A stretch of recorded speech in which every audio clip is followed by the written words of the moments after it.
Good evening class. तो आज हम सभी पढ़ेंगे रस। क्लास 9, 10, 11, 12 यूपी बोर्ड का सबसे इम्पोर्टेंट टॉपिक रस। रस किसे कहते हैं? तो काव्य को पढ़ करके जो हमें आनंद की अनुभूति होती है उसे ही हम रस कहते हैं।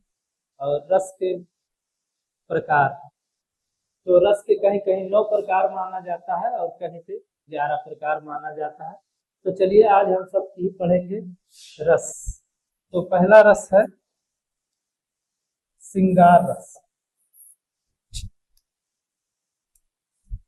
श्रृंगार रस जहाँ पर नायक और नायिका के प्रेम सौंदर्य मिलन का वर्णन होता है वहां पर श्रृंगार रस होता है। श्रृंगार रस के अस्थाई भाव की बात करें तो रति होता है या प्रेम। जैसे एग्जाम्पल देखेंगे, बतरस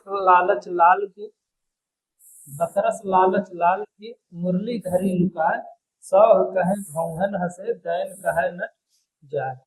दूसरा एग्जाम्पल है, हे खगरी हे मधुकर श्रेणी तुमने देखी सीता मृगधर्म। तो यहाँ पर जब सीता जी का हरण हो जाता है तो भगवान राम जी वियोग में व्याकुल होकर के सभी पक्षियों से जानवरों से पूछते हैं कि तुमने मेरी सीता को देखा है। और दूसरा हम पढ़ते हैं अब, चलिए, हास्य रस।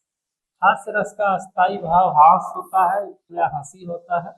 किसी व्यक्ति के विचित्र रूप आकार वेशभूषा चेष्टाओं को देख करके हमारे हृदय में जो विनोद उत्पन्न होता है उसे ही हम हास्य रस कहते हैं। जैसे तंबूरा ले मंच पर बैठे प्रेम प्रताप, साज मिले 15 मिनट घंटा भर आलाप। तो यहाँ पर हास्य रस होगा। दूसरा एग्जाम्पल देख लेते हैं, शीश पर गंगा हंसे भुजन भुजंगा हंसे, हास ही तो दंगा भयो नंगा के विवाह में। तो यहाँ पर सीता शिव विवाह का वर्णन किया गया है। आगे देखते हैं करुण रस। किसी प्रिय व्यक्ति के विनाश अनिष्ट होने से मन में जो शोक जागृत होता है वहां पे करुण रस होता है। और करुण रस का स्थायी भाव क्या होता है? शोक। तो देखिए पहला एग्जाम्पल करुण रस का, शोक विकल सब रोवहि रानी, रूपशील बन तेज बखानी, करहि विलाप अनेक प्रकारा, परहि भोग तक बारहि बारा। अगला एग्जाम्पल देख लेते हैं, दुख दुख ही जीवन की कथा रही, क्या कहूँ आज जो कही नहीं। अगला एग्जाम्पल देखते हैं, रस देखते हैं वीर रस। वीर रस का अस्थाई भाव होता है उत्साह। तो युद्ध धर्म दया दान कठिन कार्यों को करने के लिए मन में जो उत्साह जागृत होता है तो वहां पर वीर रस होता है। जैसे बुंदेले हर बोलो के मुख से हमने सुनी, कहानी थी खूब लड़ी मर्दानी में तो झांसी वाली रानी थी। अगला एग्जाम्पल, वीर तुम बढ़े चलो धीर तुम बढ़े चलो, सामने पहाड़ हो सिंह की दहाड़ हो, कभी रुको नहीं तुम कभी झुको नहीं। अगला रस है रौद्र रस। रौद्र रस का अस्थाई भाव होता है क्रोध। तो जब हम क्रोध की स्थिति में होते हैं तो हमारा रौद्र रूप देखने को मिलता है ना, तो उसे ही रौद्र। किसी अनुचित कार्य, शत्रु के अपमान या गुरुजन की निंदा से उत्पन्न क्रोध से ही रौद्र रस की उत्पत्ति होती है। और इसका एग्जाम्पल देख लीजिए, श्री कृष्ण के सुन वचन अर्जुन क्रोध से जलने लगे, सब शोक अपना भूल कर करतल युगल से मलने लगे। अगला है रे नृप बालक काल बस बोलत तो ही न संहार, धनुष सम त्रिपुरार धन विदित सकल संसार। यहाँ पे सीता स्वयंवर का है, जब परशुराम जी शिव धनुष टूट जाता है तो लक्ष्मण के ऊपर क्रोध। अगला रस है भयानक। जब हम कोई ऐसा दृश्य देख लेते हैं या भयानक वस्तु देख लेते हैं जिसको सुनने और देखने से ही मन में डर उत्पन्न हो जाता है तो वहां पर भयानक रस होता है। जैसे एक और अजगर लखी एक और मृगराय, विकल बटोही बीच ही करो मूर्छा खाए। की बात की जा रही है कि कोई राही है जो क्या देख लेता है, एक तरफ अजगर देख लेता है और दूसरी तरफ शेर को देख लेता है और बीच में ही वह मूर्छा खा करके या बेहोश होकर के गिर जाता है।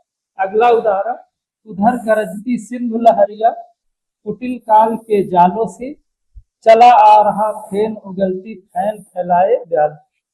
आगे देखिए विभत्स रस।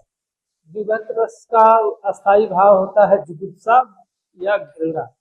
जैसे दुर्गंध वस्तुएं, सड़ते हुए शव, जैसे किसी दुर्गंध युक्त वस्तु को देख लेंगे या सड़ते हुए शव को देख लेंगे या किसी घृणित दृश्य को देख करके मन में जो घृणा से उत्पन्न होती है उसी से विभत्स रस उत्पन्न होता है।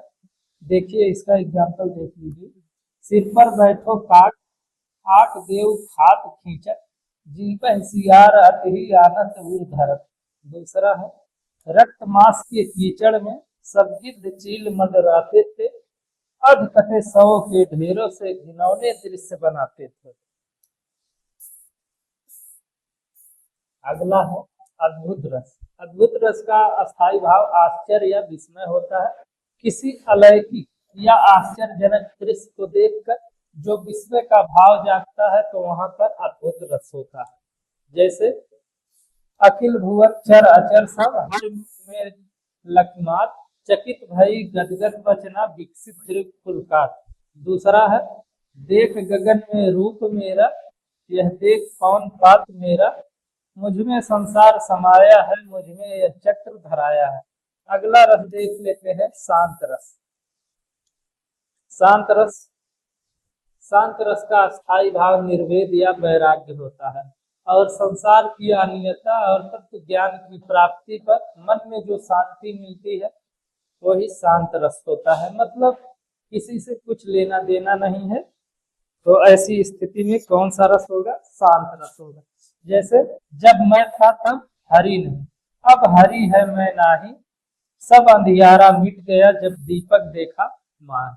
मतलब कि जब हमारे अंदर अहंकार था तो हमारे अंदर हरि नहीं थे, और अब सारा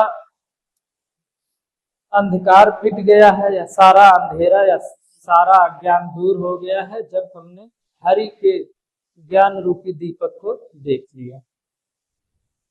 मन रे तन कागज का पुतला, लागे बुद्धि विनाश छिन्ने, गरबा करे क्या इतना। अगला रस देख लीजिए वात्सल्य रस। वात्सल्य रस का अस्थाई भाव होता है वात्सल्यता, जिसका अर्थ होता है बाल प्रेम। परिभाषा बाल सुलभ चेष्टाओं और माता पिता के निश्चल बाल प्रेम का वर्णन होने पर वात्सल्य रस होता है। जैसे जसोदा हर पालने झुलावे, हल रावे दुलरावे मल्हावे, जोई सोई कछु गावे। दूसरा किलकत कान घुटरुअन आवत, मन में कनक नंद के आंगन बिंब पकड़वे धावत। एक कृष्ण जी की बाल लीलाओं का वर्णन करते हुए सूरदास जी कहते हैं कि कृष्ण जी अपने घुटनों के बल चलते हुए आ रहे हैं और अपना प्रतिबिंब पकड़ने के लिए दौड़ रहे हैं। अगला है भक्ति रस। भक्ति रस का स्थायी भाव होता है भगवत रस की या ईश्वर प्रेम। ईश्वर के प्रति अनन्य प्रेम, भक्ति और पूर्ण आत्मसम्मान के वर्णन में भक्ति रस होता है। और इसका एग्जाम्पल देख लीजिए। मेरे तो गिरधर गोपाल दूसरो ना कोई, जाके सिर मोर मेरो पति सोई, राम जपू राम जपू राम जपू बावरे, घोर भव नीर निधि तरन को नाव रे।